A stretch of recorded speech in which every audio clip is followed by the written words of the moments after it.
day of the Iowa Boys State Wrestling Tournament is here. Sports Force's Jason Moeller has been covering the action all week and has more from Wells Fargo Arena. It's finally here. Thousands of matches, hundreds of tournaments, numerous pinfalls, tech falls, takedowns, escapes, whatever you want. It's all here leading up to this, the IHSAA State Wrestling Tournament Final. I'll tell you what, there's 7 Siouxland wrestlers, all from different backgrounds, different schools, and tell you what, some of them have been here before.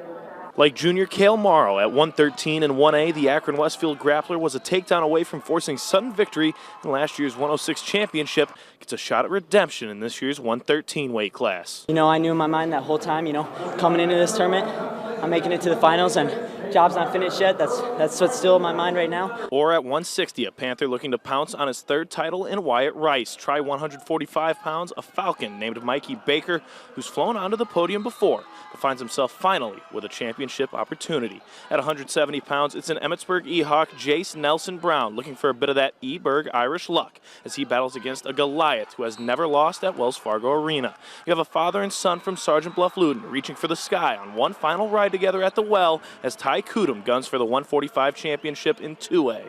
You know, when you guys talked to me yesterday, I said it's very special. You know, me and my dad, we're going to let this one fly this year, and that's what we're doing. And that's going to be the same mentality on Saturday night. We're going to let it fly. If that doesn't draw your interest, how about a Crusader, Ethan DeLeon at 170, relishing his short time as an underdog as he tries to avenge a 1-point championship loss from a season ago. No pressure. Big fan. So I'm just going to have fun. Score a lot of points. And at 192, Westwood's Jackson DeWald is making his last stand for a championship. After getting to this point and falling short not once but twice, the senior now goes one more time for all the marbles at Wells Fargo Arena.